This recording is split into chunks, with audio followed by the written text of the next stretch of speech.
my fellow YouTube friends and family. Welcome back to my channel. Thanks for coming back. I'm back in the car again because this seems to be the easiest place for me to film my videos. So I am just gonna go with the flow of inspiration and have at it in that manner. So last video I did, it was just kind of like a side note, kind of thoughts that I was having and just sharing about the effects of patriarchy, and I'm doing more kind of listening in that realm of how patriarchy is affecting, I would say, like the evolution of humanity. Like we are set so far back because of the psychology of men, or the psychological state of men, and just their state of confusion, and just there's a lot there to dissect and to investigate, and that's kind of something that I'm working on the side. And I will bring more of what I find to this channel as I record more videos. But for now, I'm going to continue my Awakening into the Void story time. And where I left off, I was just encountering the realization that this person that I was dealing with, this grown man who was significantly older than me, was he was basically playing mind games, or just it still didn't dawn on me that that's what was happening at the time. Like I just thought, like, I was blaming everything that was happening, like the disconnect, the breakdown in communication. I was blaming it all on myself, you know. And I wasn't seeing the full picture of how, like, it's whatever is happening, like there's two people involved in this situation, and I don't have to take on the full responsibility of the breakdown in communication. So I had to carry on with my life because I didn't want to dwell on why there was a breakdown in this whole situation to begin with. And I just continued. I ended up moving from the West Coast to the Midwest. I followed through with that move. Kind of situating myself with my family, figuring out what my role would be in our dynamic, how I would help her out around the house. I had already given up the job I had previously, so thinking about work and what kind of work was I going to do that was convenient and nearby, because I wasn't driving at the time. This was about 10 years ago, so I was in my late 20s. Yeah, it was almost 10 years ago. And so that was on the forefront of my mind, was just dealing with finances, living situation, family, how I'm gonna settle in this new environment where I had previously moved there, but I wasn't settled. Like I decided to move back to California. Now I was like, okay, I'm here now and I'm permanently here. So now how am I going to situate myself without the dream or the delusion that I was going to be, creating a life or a relationship or a future with this other person. And so after some time, I think it really got to me, like I felt at a point that he was like patronizing me, or just really trying to poke at me, or trying to get a reaction out of me. And again, it was just like jarring. Like, you're a grown-ass man, like, why are you doing this? Like, something throughout my life, I never understood why people would like go out of their way to pester another person, like why someone would go out of their way to try to get a reaction out of someone. Like, to me, that's the corniest fucking shit anybody could ever do. Like, are you so fucking bored with your life that you have to go to somebody else to ruffle their feathers or get a reaction out of them to feel something, like that is corny as F to me. And it always has been since I was little. So it's just wild to me that a grown ass man would be doing this shit. And I think he had made a statement. So, you know, at that point, like, I was back in the Midwest. This person, like, I just put them on the back burner. Like, I'm not even going to give this person any more of my energy. Like, they don't deserve that.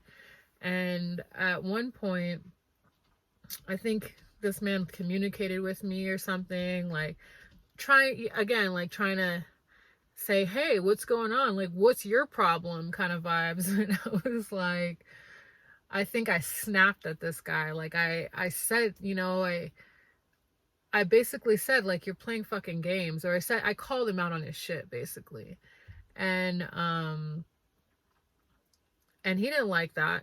He didn't take too kindly to that, because when someone pushes my buttons, I can be very sharp and very direct and borderlining mean, you know, just because I don't mince my words. I will say what the fuck I mean, and it might sound very harsh and very, it might sting a little bit. See, my Mercury's in Scorpio, and I'm just learning about this later in life. Like, goddamn, like, of all the times I've said some things that were like, wow, like, I have made people cry, making my siblings cry, and it's not like that's what I'm trying to do. Like, it's never my intention to hurt somebody with my words.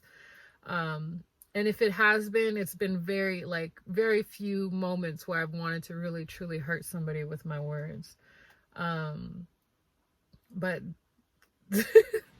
if I'm in that space, they can come across real harsh.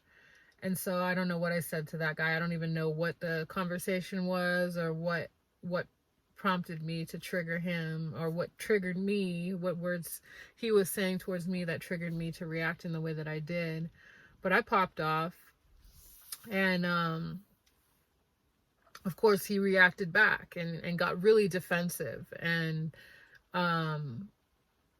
he gaslit me. So whatever I was calling him out on, he was claiming that I was making it up, or I didn't know what I was talking about. It was all in my head. And that pissed me off even further, because I was like, you gotta be fucking kidding me. So now you're not only you're gonna provoke me, but then you're gonna try to tell me that what I'm observing and how I'm observing the situation is wrong, and that I have you fucked up. Like, we're not gonna do that. And I think, like, I reacted again. Like, I said something back at him again, and then his reactivity back to me was just like, it was so unwarranted. It was like, bro, you don't have any freaking leg to stand on in this conversation. Why are you coming at me when you're the one in the wrong?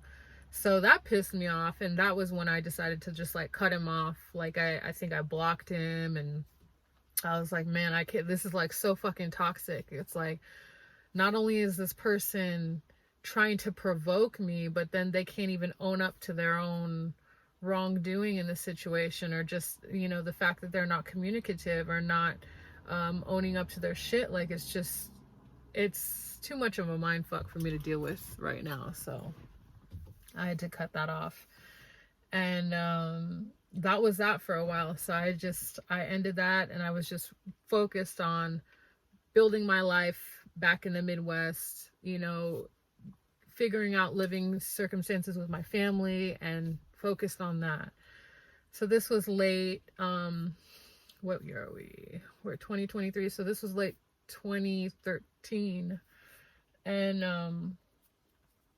I was, you know, happy to be living with my sister and her mom again. And we decided that year that we were going to make plans to go visit my dad's side of the family, and go have Thanksgiving there. So that's in Philadelphia. So we all, my brother came as well. He came and visited from Oregon. So we all jumped in the car from the Midwest and drove to the East Coast to visit with family. And that was just an incredible gathering. It was just a great situation for all of us. we all just needed that time to get together. And it was kind of like our second reunion after my dad had passed, so it was just a really good time with family, and it was incredible, like beautiful gathering, amazing food, uh you know just as great family gatherings can be, just very soul healing. And we were fed that weekend that we were there. So we spent like 4 or 5 days there, and then came back, headed back to where we're staying in the Midwest. And upon our arrival home, like something was really eerie. Like we could just sense something was off. And it was odd because we're just coming back off of this great high of a fantabulous family weekend.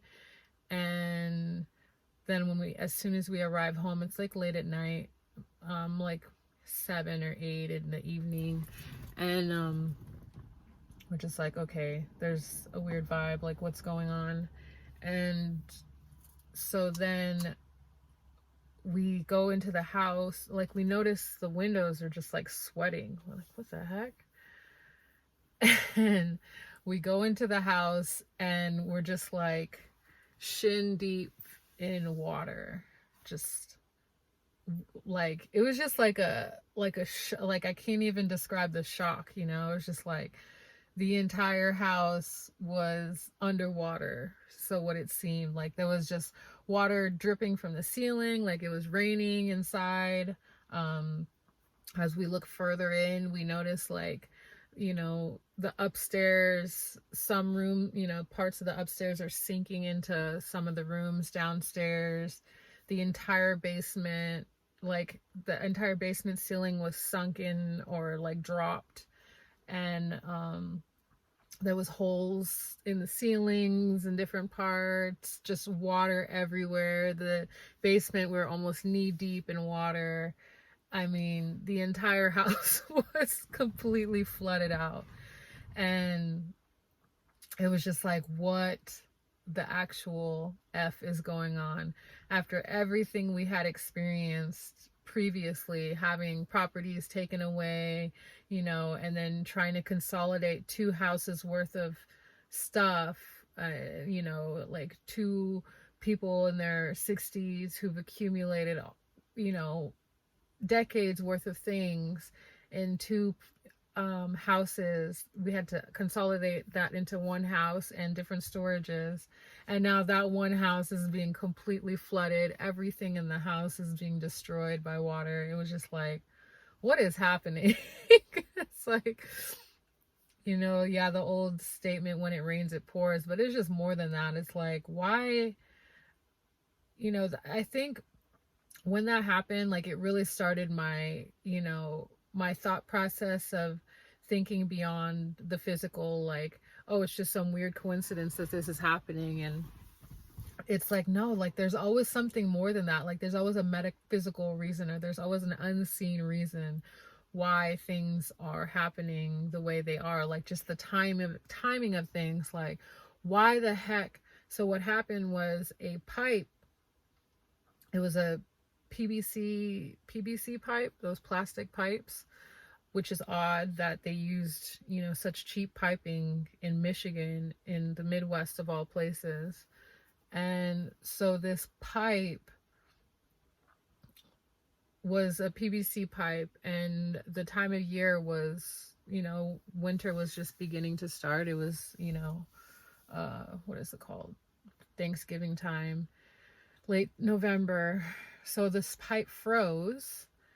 And oftentimes what people do out in the Midwest, or in the North and stuff like that, in these cold states, is what you'll do when you have a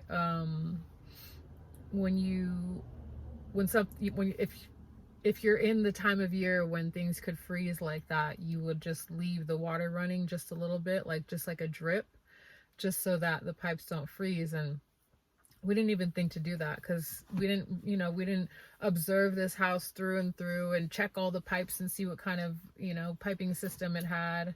So it wasn't even on our radar um to turn the water on at all.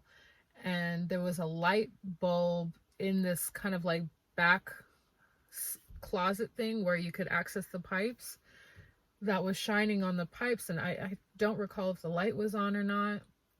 And that was basically to keep the pipes warm so that they wouldn't freeze. But one of those pipes froze, and it must have burst like the first day that we were gone, because the amount of water in that house and the amount of damage there was, like the water was gushing out of the pipe just like and so to me, for the amount of damage that there was, it had to have been doing that for days.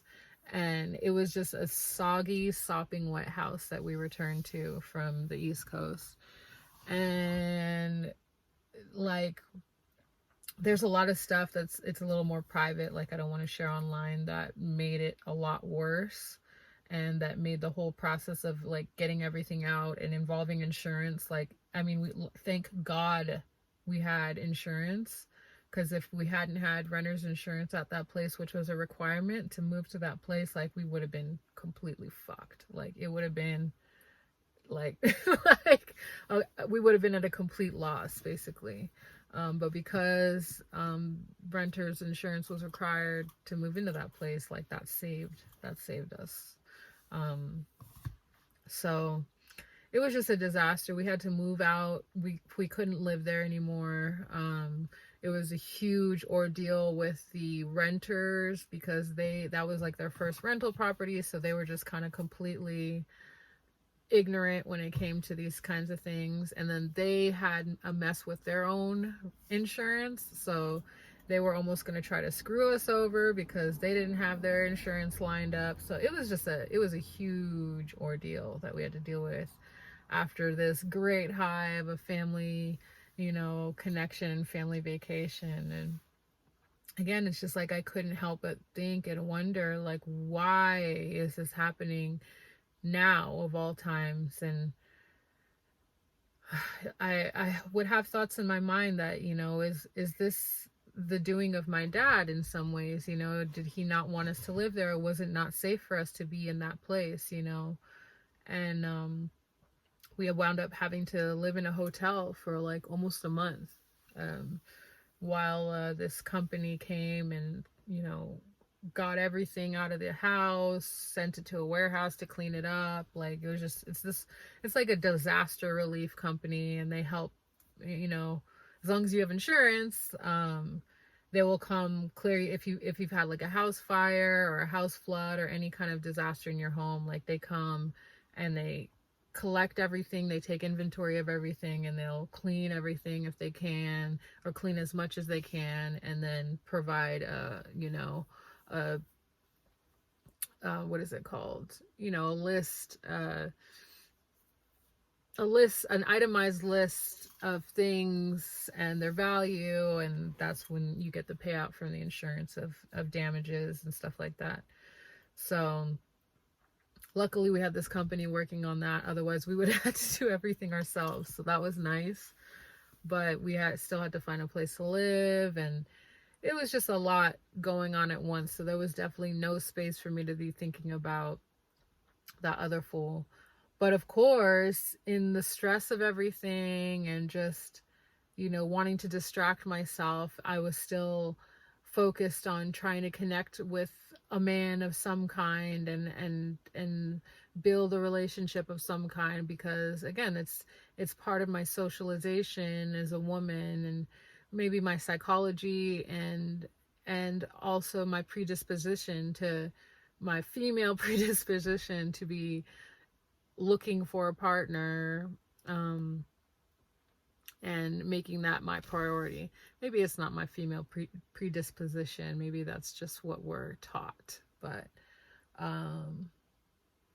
that's definitely what my focus was. And I think I was also trying to distract myself from just the chaos that was our lives at the time. So whatever I could do, get a boyfriend or start talking to somebody, which is what I did. Like, I met somebody on Tinder and I started talking to them as a way to distract myself from everything that was going on. And I think I'm just thinking of this now that, like, I've lived through different kind of disasters or chaotic, you know, times in a sense.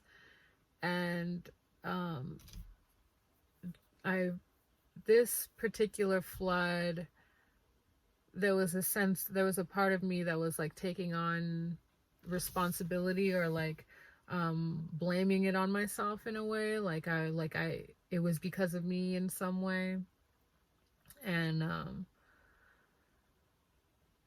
so that creates some guilt, and it creates some sense of like uh it created a sense of like not knowing where I belong again, because even just moving from California back to the Midwest, like I did that for the same reason of just like feeling like, oh, I don't belong here. I don't feel a sense of belonging living with my mom, or living with people in this small town. Even in my friendships, like I don't feel safe, and I don't feel like it's I don't feel like I'm growing. I don't feel like I'm expanding. I don't feel like I'm learning new things, or just becoming a better person, a more evolved person. And so that whole experience with the flood was just like, it put me in that space again of just like, where the heck am I even supposed to be here? Like, why is this happening? Am I the cause of this? Like, I come here and then I'm the source of a disaster for my whole family, and just feeling like these disasters just follow me wherever I go. So that wasn't a good feeling to carry. So of course, distracting myself was the best thing that I could do at the time, and just go with emotions, like do whatever we needed to do to get to the next step, find a new place, like help my stepmom and my sister with whatever I could, get over my own personal emotions, and be proactive instead of being in the way in a sense. So it was a very trying time. Um, and yeah, it was definitely a point of ground zero. Somehow my things were not damaged in the flood. I had an upstairs room, and um, it was across from the bathroom that was having the leak. So it's just like everything underneath the bathroom, and it like somehow my room, like, it was damp, but none of my things were damaged. So there was things where it's just like, okay, I'm being spared for some reason, but I still was like trying to make sense of it, trying to find a greater reason for all of these things happening. And eventually we found another place to live, and unfortunately there wasn't enough room for me to live there as well. So it was like a new adjustment that we were going to have to make. And I was going to have to live somewhere else. And I will continue that in the next video, as far as like where I had to move and what came out of that. But I was quite grateful. Like, what I'm so grateful for, I know my dad wanted to be able to leave his children with some sort of inheritance, but one thing we have been able to inherit is, some of his friends and connections that he's made, and the way they cared and loved for him. They, have that same love and care for his children. So we've been able to have people that really like hold us down in the Midwest, like just community that he created before he passed away. And for that community to give that same care and love to his children it's a beautiful thing. So we've been able to acquire that and really flourish because of these communities being so, caring and so just assured that we're, you know, they want to be assured that we're doing well and that we are in a good place. So I am grateful for that. And yeah, I will continue this story in the coming videos and just how we overcame that, the flood situation and moving on from that space, how the man kind of circulated back into my life and how I navigated that situation. And before long, I will be getting into Awakening into the Void will become my Adventures in Mexico series. So it's going to kind of evolve into that. And yeah, my adventures in Mexico definitely further my awakening into the void, but it's just like a different environment, a different realm, different culture, and acclimating to that along with my, you know, artistic endeavors and everything else. And yeah, and spiritual awakening and social interactions and everything in between. So thank you again for watching. I just appreciate y'all coming through and checking out what's going on with me and relating to my stories. And yeah, so until next time, have a wonderful week and I will talk to you soon. Bye.